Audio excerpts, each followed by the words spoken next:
Dear students, welcome in our channel. इस video में हम सीखने वाले हैं class 12 subject chemistry chapter number 10 coordination compounds के बारे में। इससे पहले वाले वीडियो में हम कोऑर्डिनेशन कंपाउंड्स के आईयूपीएसी नोमेनक्लेचर किस टाइप से किया जाता है, इनके रूल्स वहाँ पर हम सीख चुके हैं। अब यहाँ पर हम कुछ एग्जांपल्स लेंगे और एग्जांपल की हेल्प से यहाँ पर देखेंगे कि जो रूल्स है वो किस टाइप से यहाँ पर फॉलो हो रहे हैं। एग्ज़ाम में आपको इस टाइप से यहाँ पर जैसे कॉम्प्लेक्स कंपाउंड दिए हैं, ऐसे कोई से भी 2-3 कॉम्प्लेक्स कंपाउंड दे देंगे और उनके इस टाइप से यहाँ पर आपको नेम राइट करने के लिए कहा जाएगा। तो आइए सीखते हैं हम यहाँ पर इनके किस टाइप से नेम्स राइट कर सकते हैं। यहाँ पर NiCO4 एक हमें कॉम्प्लेक्स कंपाउंड दिया है। ये जो कॉम्प्लेक्स कंपाउंड है वो न्यूट्रल टाइप का कंपाउंड है और इसकी जो यहाँ पर जो ये सेंट्रल मेटल एटम दे रखा है, इसकी अगर हम ऑक्सीडेशन स्टेट देखें तो इसकी ऑक्सीडेशन स्टेट यहाँ पर क्या है, 0 है। ठीक है। अब इसका अगर हम नेम देखें तो यहाँ पर कार्बोनाइल ग्रुप कितने टाइम है, 4 टाइम है, इसलिए यहाँ पर लिखा है टेट्रा कार्बोनाइल।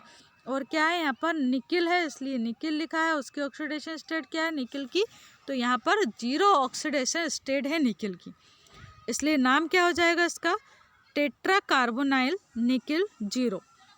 ऐसे यहाँ पर ये कॉम्प्लेक्स दे रखा है।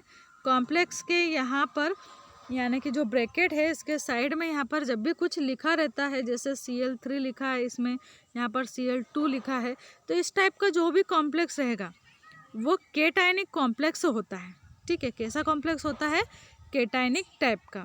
ये ऑक्सीडेशन नंबर निकालने का तरीका अलग है, वो आपको बाद में बता दूंगी। अभी आपको ये याद रखना है, इनके ऑक्सीडेशन नंबर जो यहाँ पर दे रखे हैं वही आपको याद रखना है। ठीक है। अब यहाँ पर इसका अगर हमें नेम राइट करना है तो नेम क्या है इसका, कितने टाइम यहाँ पर अमाइन है, 6 टाइम है, इसलिए नाम क्या हो जाएगा इसका, hexa amine cobalt 3rd chloride. क्या नाम है इसका, hexa amine cobalt 3rd chloride है ये कॉम्प्लेक्स कंपाउंड। ऐसे यहाँ पर जो कॉम्प्लेक्स है ये भी केटायन टाइप का है, इसके ऑक्सीडेशन स्टेट +3 है।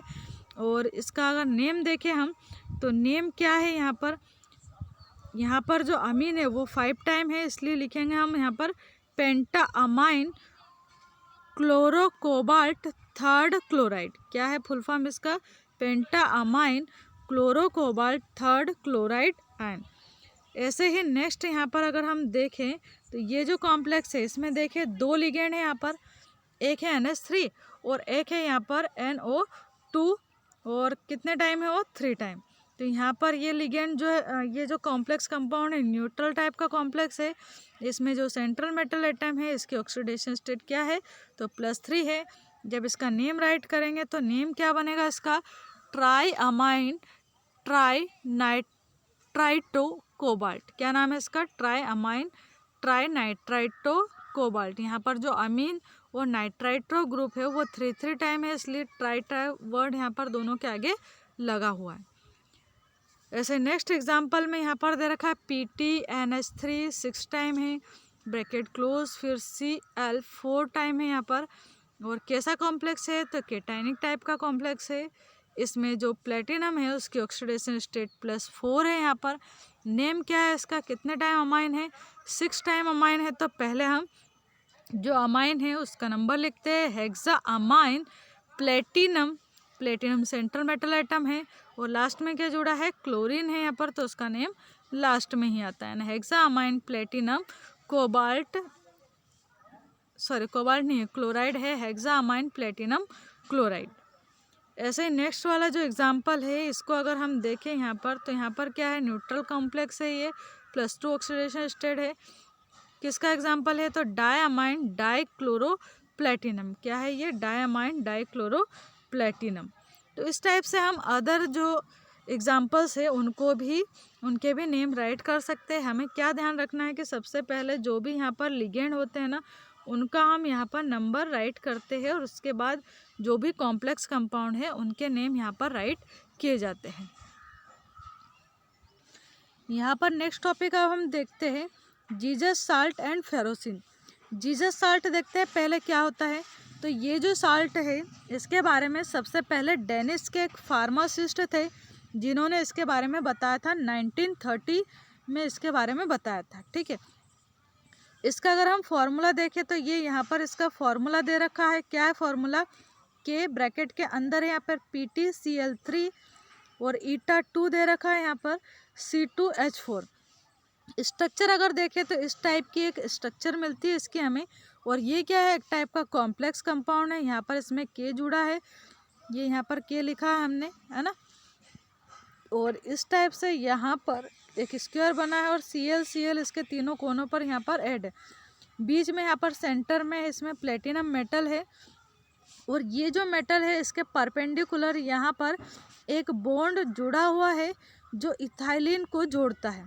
इथाइलिन का जो डबल बॉन्ड है ना, इसके यहाँ पर परपेंडिकुलर एक प्लेटिनम से जुड़ा हुआ एक बॉन्ड यहाँ पर प्रेजेंट होता है। ठीक है, और ये जो कंपाउंड है इसको हम बोलते हैं यहाँ पर जीसस साल्ट।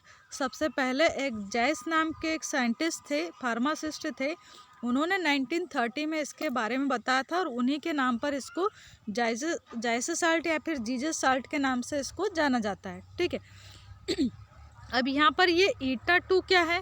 तो इसका मीनिंग ये है यहाँ पर कि यहाँ पर जो ये डबल बॉन्ड है ना, इसके थ्रू यहाँ पर ये दोनों ही जो कार्बन है, ये दोनों ही कार्बन यहाँ पर प्लेटिनम से जुड़े हुए हैं। ठीक है, इसलिए यहाँ पर क्या लिखा? ईटा 2। अगर यहाँ पर ईटा 5 लिखा रहता तो मतलब 5 ऐसे कार्बन्स रहते जो कि यहाँ पर इस टाइप से एक बॉन्ड के थ्रू जुड़े हो रहते। जैसे यहाँ पर ये जो रिंग स्ट्रक्चर दूसरी दे रखी, फेरोसिन का एग्जांपल दिया है यहाँ पर, तो फेरोसिन में ये जो 5 कार्बन है यहाँ पर, ये एक पेंटागोनल रिंग है और एक पेंटागोनल रिंग नीचे पाई जाती है इसमें।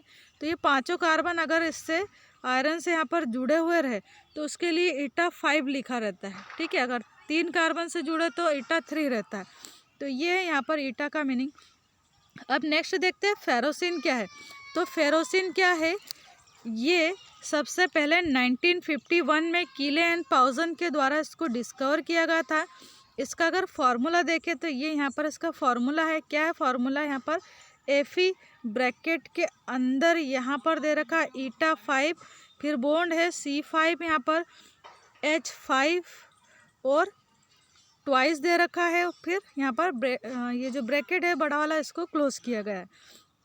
स्ट्रक्चर अगर देखें तो ये सैंडविच लाइक यहाँ पर स्ट्रक्चर होती है, यानी कि यहाँ पर एक पेंटागोनल रिंग ऊपर होती है और दूसरी यहाँ पर नीचे होती है, और बीच में यहाँ पर Fe प्रेजेंट होता है। ठीक है, तो ये जो स्ट्रक्चर है वो किसकी है? फेरोसिन की है। और इसके बारे में सबसे पहले कीली एंड पाउजन नाम के जो साइंटिस्ट थे उन्होंने 1951 में इसके बारे में बताया था, यानी कि इस मॉलिक्यूल को उन्होंने सबसे पहले 1951 में डिस्कवर किया था। जैसे फेरोसिन जो है वो सैंडविच लाइक स्ट्रक्चर में पाया जाता है, ऐसे ही एक और यहाँ पर मॉलिक्यूल है जो कि इसी टाइप से पाया जाता है। इसका नाम क्या है? तो डाइबेंजीन क्रोमियम। ये जो डाइबेंजीन क्रोमियम है इसकी स्ट्रक्चर भी इसी टाइप से सैंडविच लाइक होती है, बस यहाँ पर चेंज क्या है? यहाँ Fe है तो यहाँ पर Cr है यानी क्रोमियम है। यहाँ पेंटागोनल रिंग है तो यहाँ पर बेंजीन रिंग्स ले रखी है हमने, है ना। तो ये चेंजेस है दोनों के स्ट्रक्चर में। तो यहाँ पर एग्जाम में 2 मार्क्स में पूछा जाता है जीसस साल्ट एंड फेरोसिन, इनकी स्ट्रक्चर भी पूछी जाती है। तो थ्योरी एंड स्ट्रक्चर दोनों ही आपको यहाँ पर अच्छे से लर्न होना चाहिए। And thank you so much for watching this video. Thank you.